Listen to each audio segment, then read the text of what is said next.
네, 안녕하세요. 저는 여행작가에서 시작해서 지금은 독립출판이랑 독립서점을 운영하고 있는 김지선이라고 합니다. 일단 저는 인조이 파리라는 가이드북으로 처음 작가로 데뷔를 했었고요. 인조이 시리즈를 계속 쓰다가 다른 걸 하고 싶다라는 마음이 들었을 때 내 이야기를 가지고 에세이로 만들고 싶어가지고 당신도 산티아고 순례길이 필요한가요? 라든지 반짝이는 에펠탑 매일 볼 순 없었지만 이라든지 아니면 소설 있잖아 다음에 책방에서 만나자 뭐 이런 다양한 책들을 만들었고, 그리고 지금도 새로운 책을 출간 준비를 하고 있습니다.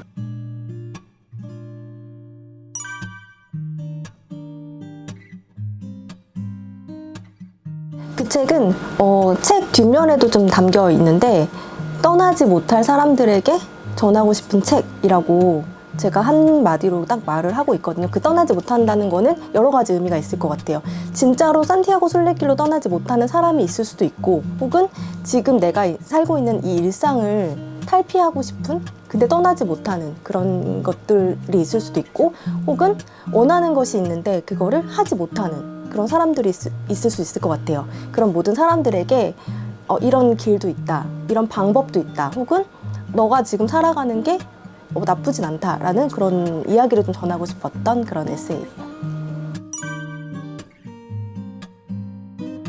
일단 그 책을 쓰게 된 계기는 제가 우연히 달력을 봤는데 파리에 출국한 지 20주년? 한국에 돌아온 지 15주년인 해더라고요, 우연히.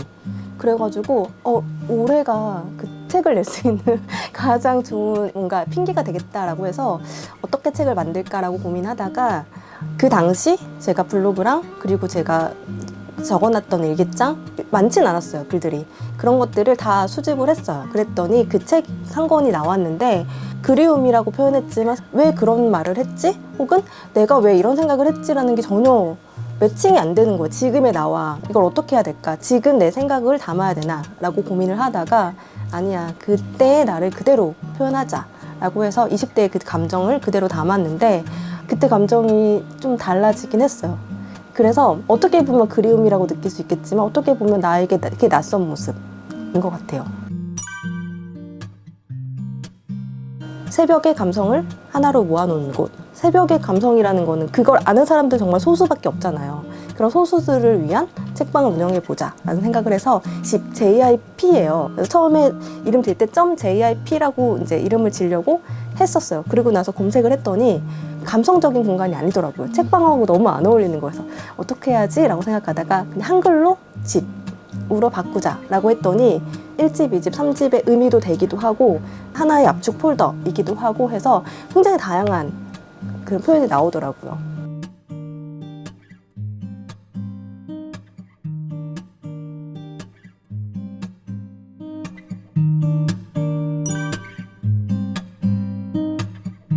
저희 같은 경우는 일단 작가가 되고 싶어 하시는 분들이 많이들 오세요. 오시는 이유 중에 하나는 제가 많이 대화를 나눠드리거든요.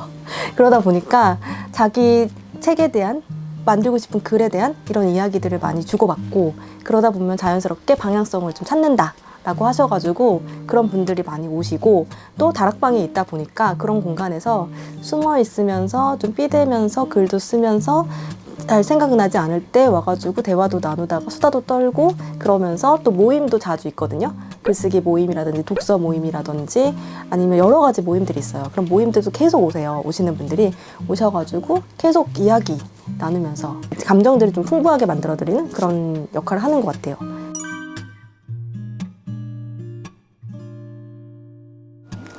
고양이를 오랫동안 키웠고, 그리고 지금도 고양이 집사이기도 해서 고양이를 워낙 좋아해요.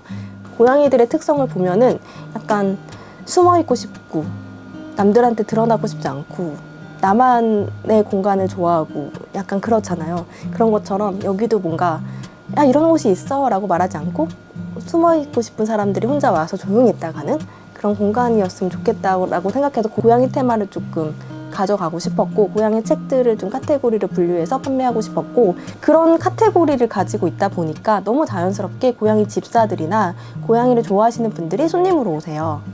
그래서 제가 고양이에 관련된 테마를 계속 할 수 있게 되고 후원이나 이런 것들도 모아가지고 할 수 있게 되고 막 그런 것들이 좀 생기는 것 같아요.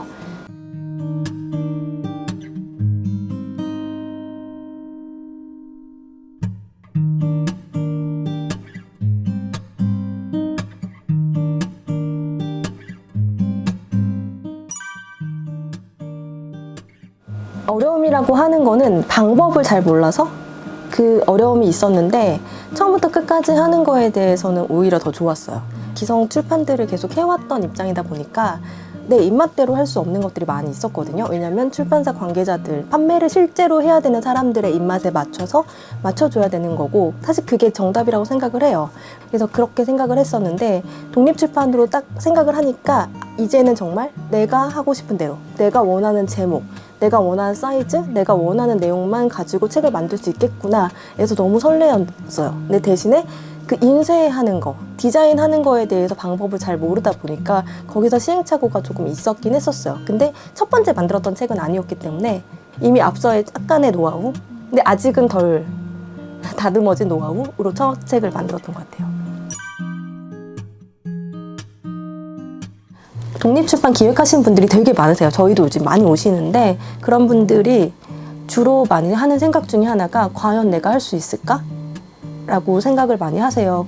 질을 먼저 포기하시지 않았으면 좋겠고, 그리고 독립출판을 도전하기 전에 충분히 독립출판물이 어떤 것인지에 대해서 알고 시작하시길 바래요.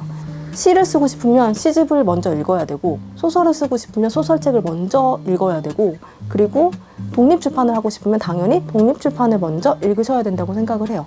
또 좋아하는 독립서점도 있어야 된다고 생각해요. 그런 것들이 갖춰지고 나서 시작하시길 좀 바라고 있어요.